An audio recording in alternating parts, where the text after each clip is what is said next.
Hello friends, welcome to my YouTube channel daily dose current affairs पर 17 जुलाई 2021 के कुछ महत्वपूर्ण सवाल को लेकर आगे हैं जो आज हम लोग डिस्कस करने वाले हैं। आने वाले सभी गवर्नमेंट एग्ज़ाम के लिए बहुत ही महत्वपूर्ण सवाल हम लोग जो आज डिस्कस करने वाले हैं।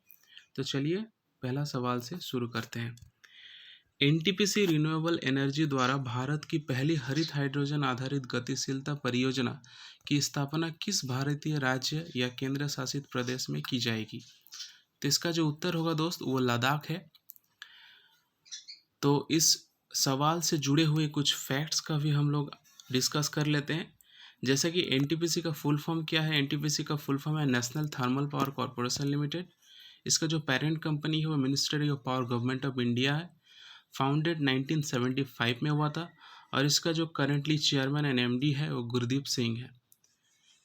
कुछ और महत्वपूर्ण फैक्ट्स के बारे में इस सवाल से रिलेटेड जान लेते हैं। एनटीपीसी रिन्यूएबल एनर्जी ने इस क्षेत्र में ग्रीन हाइड्रोजन मोबिलिटी प्रोजेक्ट स्थापित करने के लिए लद्दाख के साथ एक समझौता किया है। यह लेह देश का पहला शहर होगा जो एक बार पूरा होने के बाद हरित हाइड्रोजन आधारित गतिशीलता परियोजना को लागू करेगा दोस्त। तो हम लोग का जो सवाल है उसका आंसर क्या था? लद्दाख। जो एनटीपीसी रिन्यूएबल एनर्जी द्वारा भारत की पहली हरित हाइड्रोजन आधारित गतिशीलता परियोजना की स्थापना कौन सा राज्य या केंद्र शासित प्रदेश की करेगी? वो लद्दाख होगा दोस्त। चलिए अगले सवाल की ओर बढ़ते हैं। हमारा अगला सवाल है, हाल ही खबरों में रहा 1999 का सेनारी नरसंहार किस राज्य में हुआ था? तो ये सेनारी जो नरसंहार हुआ था वो उसका जो सही उत्तर होगा वो दोस्त बिहार हो जाएगा। तो इससे रिलेटेड भी हम लोग जो है कुछ फैक्ट्स हैं उसको भी डिस्कस कर लेते हैं।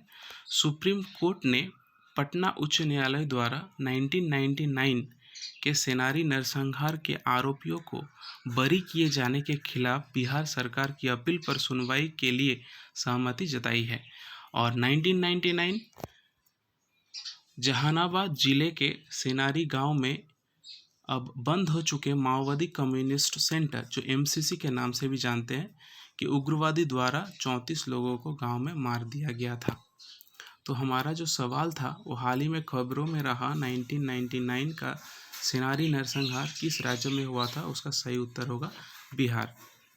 चलिए अगले सवाल की ओर बढ़ते हैं। हमारा तीसरा सवाल है, बस्तिल दिवस जो बैस्टिल डे जो हाल ही में मनाया गया किस देश का राष्ट्रीय दिवस है?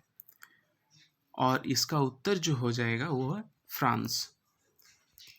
तो इस सवाल से रिलेटेड कुछ फैक्ट्स भी हम लोग जान लेते हैं, डिस्कस कर लेते हैं।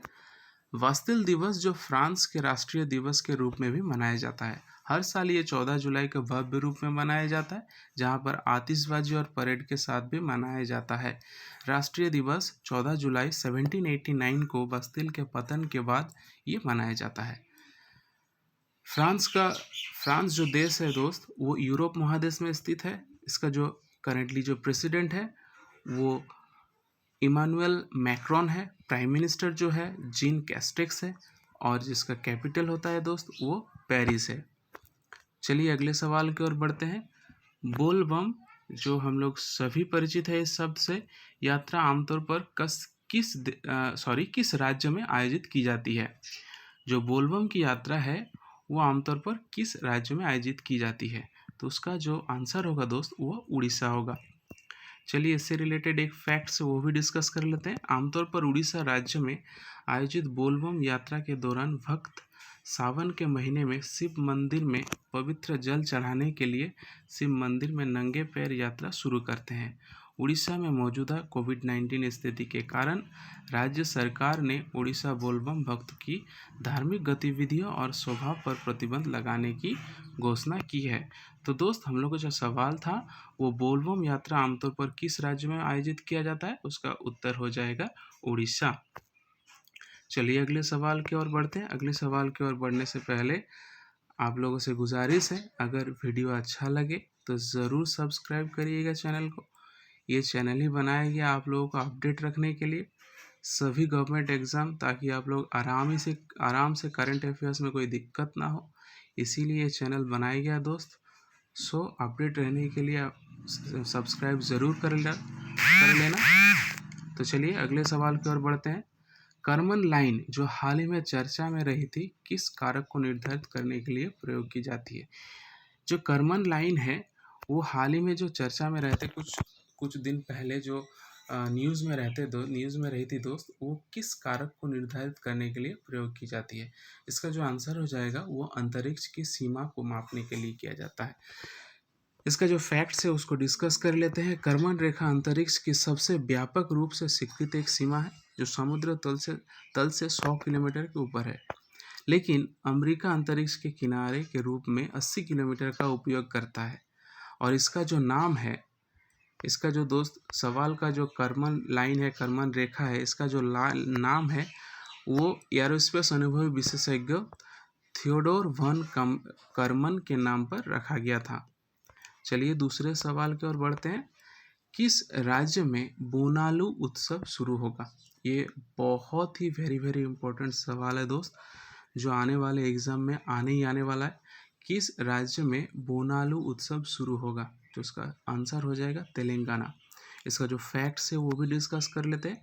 बोनालू पारंपरिक लोक उत्सव है जो हर साल तेलुगु में आषाढ़ महीने यानी कि जून और जुलाई में पड़ता है।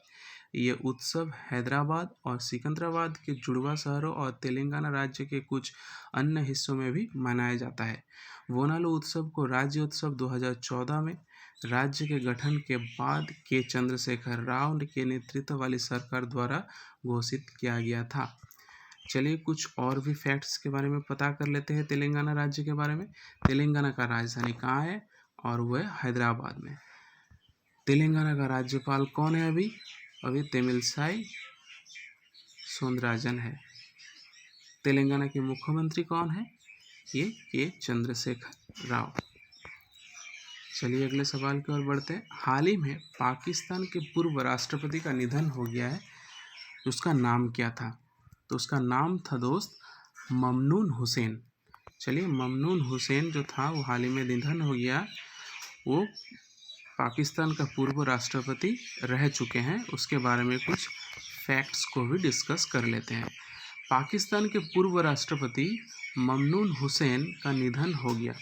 ममनून हुसैन का जन्म 1940 में आगरा में हुआ था और हमारा प्यारा भारत जब 1947 में आज़ाद हुआ था तब उनके माता पिता के साथ वो पाकिस्तान चले गए थे। उन्होंने सितंबर 2013 और सितंबर 2018 के बीच पाकिस्तान के 12वें राष्ट्रपति के रूप में कार्य किया था। वो जून से अक्टूबर 1999 तक सिंध के गवर्नर भी रहे थे, जब तत्कालीन पाकिस्तानी सेना प्रमुख जनरल परवेज़ मुशर्रफ ने प्रधानमंत्री नवाज शरीफ की सरकार गिरा दी थी। तो चलिए दोस्त, आज का एक और महत्वपूर्ण टॉपिक जो हम लोग डिस्कस करने वाले हैं आज के वीडियो में वो है स्टैटिक जीके। 17 जुलाई 2021 का जो एक गुरुत्वपूर्ण और पार्ट है वो है स्टैटिक जीके इस वीडियो का। चलिए देख लेते हैं।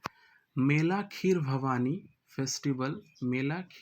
फेस्टिवल कौन सी राज्य या केंद्र शासित अंचल में मनाया जाता है?